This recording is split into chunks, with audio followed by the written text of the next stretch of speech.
Gunga Din by Rudyard Kipling, 1865 to 1936. You may talk of gin and beer when you're quartered safe out here, and you're sent to penny fights and Aldershot it. But when it comes to slaughter, you will do your work on water, and you'll lick the bloomin' boots of him that's got it. Now in Injia's sunny clime, where I used to spend my time, A-servin of Her Majesty the Queen, of all them blackfaced crew, the finest man I knew was our regimental bhisti, Gunga Din. He was din, din, din, you limpin' lump of brick dust, Gunga Din. Hi, Slippy, hitherao, water, get it, Panee, you squidgy-nosed old idol, Gunga Din. The uniform he wore was nothing much before, and rather less than half of that behind. For a piece of twisty rag and a goatskin water bag was all the field equipment he could find. When the sweating troop train lay in a siding through the day, where the heat would make your bloomin' eyebrows crawl, we'd shout, "Harry by!" till our throats were bricky dry. Then we whopped him 'cause he couldn't serve us all. It was din, din, din, you heathen, where the mischief have you been? You put some juldy in it, or I'll marrow you this minute if you don't fill up my helmet, Gunga Din. He would dot and carry one till the longest day was done, and he didn't seem to know the use of fear. If we charged or broke or cut, you could bloomin' bet your bloomin' nut he'd be waiting 50 paces, right rank rear. With his mussick on his back, he would skip with our attack and watch us till the bugles made retire. For all his dirty-eyed, he was white, clear white inside, when he went to tend the wounded under fire. It was din, din, din, with the bullets kicking dust spots on the green. When the cartridges ran out, you could hear the front rank shout, "Aye, ammunition mules and Gunga Din." I shan't forget the night when I dropped behind the fight with a bullet where my belt plate should have been. I was choking mad with thirst, and the man that spied me first was our good old grinning, grunting Gunga Din. He lifted up my head and he plugged me where I bled, and he gave me half a pint of water green. It was crawling and it stunk, but of all the drinks I've drunk, I was gratefulest to one from Gunga Din. It was din, din, din. He is a beggar with a bullet through his spleen. He's chewing up the ground and he's kicking all around. For God's sake, get the water, Gunga Din. He carried me away to where a dooley lay, and a bullet comed and drilled the beggar clean. He put me safe inside, and just before he died, "I hope you like your drink," says Gunga Din. So I'll meet him later on at the place where he is gone, where it's always double drill and no canteen. He'll be squatting on the coals, giving drinks to poor damned souls, and I'll get a swig in hell from Gunga Din. Yes, din, din, din, you Lazarusian leather Gunga Din. Though I've belted you and flayed you by the living God that made you, you're a better man than I am, Gunga Din. Okay, this is one of the most famous poems by Rudyard Kipling. This is about a water carrier, Gunga Din. Firstly, let's see, Rudyard Kipling was born in Bombay, and he was a short story writer, a novelist, a poet, a journalist, a travel writer. He's probably most famous for the Jungle Book. Anyway, yes, this poem is about a water carrier, a bhisti, who worked with an English regiment, and this is the story is told by a common soldier. He sounds like a cockney, and that's very clearly in the way that he talks. And this water carrier, he was very badly treated by the soldiers. He was beaten, and eventually the speaker is shot on the battlefield, and Gunga Din brings him water and stops the bleeding from his wound, and then sadly Gunga Din is killed. And finally the speaker recognizes that Gunga Din is actually a better man than him. That Gunga Din, for all the mistreatment, for all the racism, for all the racist comments, for all the beatings that they've given him, for all the scorn they've heaped on him, Gunga Din is actually a much better person than the soldier himself. So, Gunga Din. You may talk of gin and beer when you're quartered safe out here, but you're sent to Panee fights and Aldershot it. So when you're in England, you can talk about gin and beer, or when you're in safe quarters in the city. But when you're sent to fight, then it's very different. But so you're quartered safe out here. You're sent to Panee fights. So you go to little fights, little engagements, and Aldershot it. Aldershot is the training establishment for the British Army. So you're sent to small engagements, or you're sent on training missions, and you can talk of having gin and beer when you're in a safe place, in safe quarters. But when it comes to slaughter, you will do your work on water, and you'll lick the bloomin' boots of him that's got it. But when it comes to a real battle, you need water. And despite all of the strange things in battle, the thing that you need is water. You can't work without water. And you will lick the boots of the person who's got water, who can give you water. So when you're in safe quarters, when you're in England or in a safe place, you can talk about gin and beer and go to small fights or training exercises. But when it comes to real battle, real slaughter, you need water. And water, you'll do anything to get it. Now in India's sunny clime, I love the way India's sunny clime, where I used to spend my time, A-servin of Her Majesty the Queen.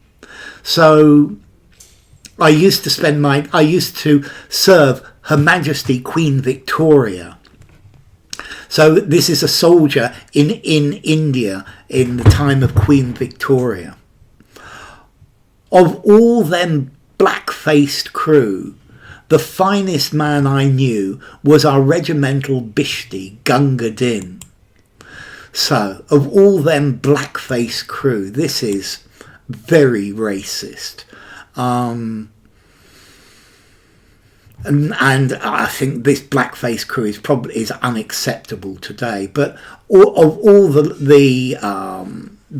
people who lived there, the finest man I knew was our regimental bhisti, water carrier, Gunga Din. He was din, din, din, you limpin lump of brick dust, Gunga Din. So people were always shouting for him. And you limping lump. I love the alliteration, limping lump of brick dust.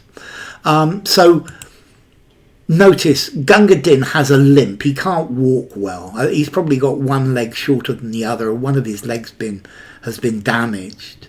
And you're a lump of brick dust. Now we get to some a little bit of Hindi. Hi, Slippy, hitherao, water, get it, Panee lao, you squidgy-nosed old idol, Gunga Din. So, hi, hey you, Slippy, thin guy, hitherao, come here. So, hey you, thinny, come here. Water, get it. Panee lao, bring me water. So there's a little bit of Hindi there. Yeah. Hi, Slippy, hitherao. Water, get it. Bring me water, Panee lao. You squidgy-nosed old idol, Gunga Din.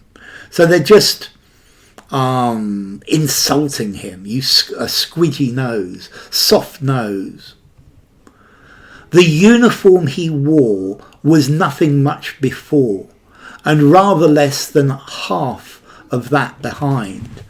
So the uniform he had, it was in the front was nothing much, and the back part was less than half of the front. So it's torn to pieces. For a piece of twisty rag and a goatskin water bag was all the field equipment he could find. So the only things he had to go to battle were a twisty piece of rag, and a goatskin water bag, and that's all his field equipment. When the sweating troop train lay in a siding through the day. So the troop train, it's gone into a siding, and it's waiting there all day, where the heat would make your bloomin eyebrows crawl. So the heat would make your eyebrows crawl. I think this is the sweat coming down your forehead and making your eyebrows feel as if there's something crawling in it. We shouted, Harry by, quickly, come here, quickly. Till our throats were bricky dry, till our throats were as dry as a brick, because we wanted water, we wanted Gunga Din to bring us water. Then we whopped him, we hit him, we beat him, because he couldn't serve us all. And then we beat him because he didn't have enough water to serve everybody. It was din, din, din. You heathen, where the mischief have you been? So you pagan, you heathen, you non-Christian, where the devil have you been? You put some jaldi in it. Yeah, make it move it. Yeah, put some speed in it. Or I'll marrow you this minute. I will beat you to the marrow of your bones. The marrow is the bit inside your bones. So I will beat you till you bleed. If you don't fill up my helmet, Gunga Din, if you don't fill up my helmet with water so that I can drink. He would dot and carry one till the longest day was done. Okay, dot and carry one. This is, well, it originates from having a wooden leg. Imagine somebody with a wooden leg is walking along the sand. You'll see one footprint and then a dot, and then another footprint and a dot, and another footprint and a dot. But this, I think, is referring to the fact that Gunga Din limps. So he would limp because he couldn't walk well, because he's got a bad leg. So he would limp till the longest day was done. And he didn't seem to know the use of fear. And he wasn't afraid. He wasn't afraid of anything. He didn't know the meaning of fear. If we charged or broke or cut, if we charged or we ran back or we went in a direction, you could bet your bloomin' nut, you could bet your head, he would be waiting 50 paces right flank rear. So he'd be waiting 50 paces behind us on the right flank. With his mussock on his back, he would skip with our attack and watch us till the bugles made retire. So his mussock is his goatskin bag with water. He's got this goatskin bag on his back, and he would skip, he would limp with our attack and watch us till the bugles said retire. Retire, come back. And for all his dirty-eyed, this is so racist again, for all his dirty skin, he was white, clear white inside. So dirty, it's saying that he's got dark skin, but it's that's dirty. So he's calling him dirty because he has brown skin.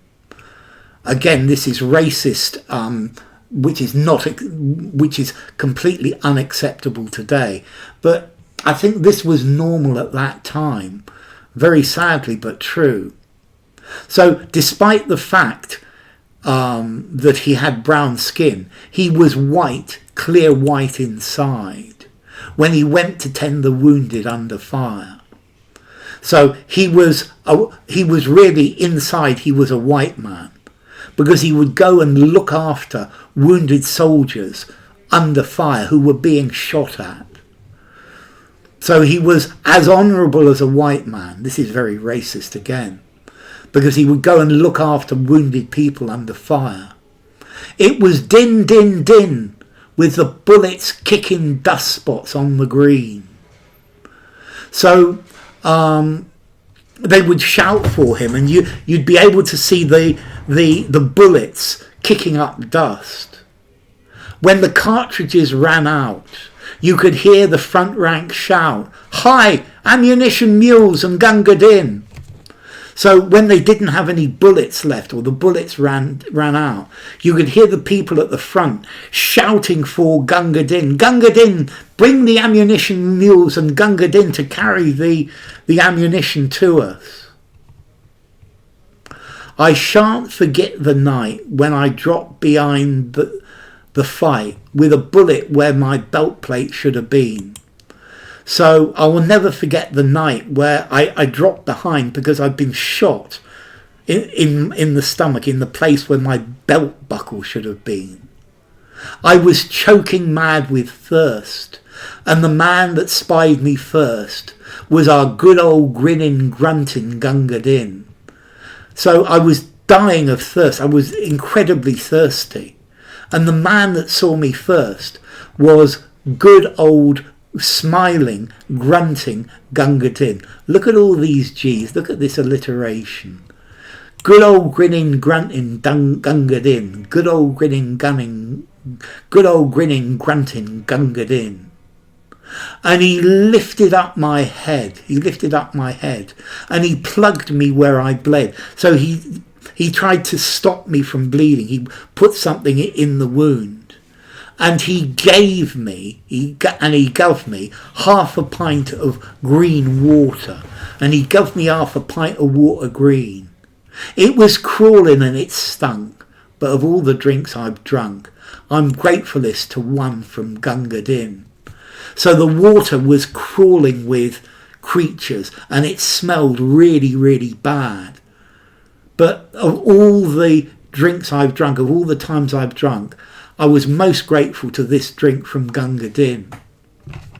It was din, din, din. Here's a beggar with a bullet through his spleen. So people would always shout, here's somebody with a bullet in his spleen. He's chewing up the ground and he's kicking all around. For God's sake, get the water, Gunga Din. So this person, a beggar, a man, a soldier, with a bullet through the spleen, he's chawing up the ground, he's kicking everywhere, he's moving, and he's moving all around. Go and, for God's sake, Gunga Din, go and get some water for him. He carried me away, so I was wounded, to where a dooli lay. A dooli is like a palanquin, something that two people can carry. So he carried me to a dooli, to maybe a stretcher, and a bullet come and drilled the beggar clean, and a bullet went straight through Gunga Din. He put me safe inside, and just before he died, "I hope you liked your drink," says Gunga Din. So he put me safe inside the palanquin, the people carrier. And just before Gunga Din died, he said, "I hope you liked your drink." So I'll meet him later on at the place where he is gone, where it's always double drill and no canteen. So I'm going to die too. I'm going to the place where he's gone, and I'll meet him later on when I die too. To the place where it's always double drill and no water. So I think this is probably something they used to do with the soldiers. Double drill and nothing to drink. He'll be squatting on the coals, giving drinks to poor damn souls, and I'll get a swig in hell from Gunga Din. So he'll be squatting on the fire, and he'll be giving water to poor souls who are in hell, and I'll get a drink of water in hell from Gunga Din. So Gunga Din will even give me water in hell. Yes, din, din, din, you Lazarusian leather Gunga Din. So Gunga Din, I think this is from Lazarus. You piece of leather like Lazarus that comes back from the dead. But I think Gunga Din's dead. Though I've belted you and flayed you, I've hit you with my belt, I've taken the skin off you, I've whipped you. By the living God that made you, you're a better man than I am, Gunga Din. So finally, at the very end, he realises that Gunga Din is actually a very good person. And he looks after the wounded. He is brave to a T. And that Gunga Din is actually a better person than the soldier himself. So, Gunga Din. It's about the realisation that the racist and unfair way that native people were treated by British soldiers in the 19th century, in the 20th century, in the 21st century is unreasonable. Finally he realises that Gunga Din is a good person. So, Gunga Din by Rudyard Kipling. Bye for now.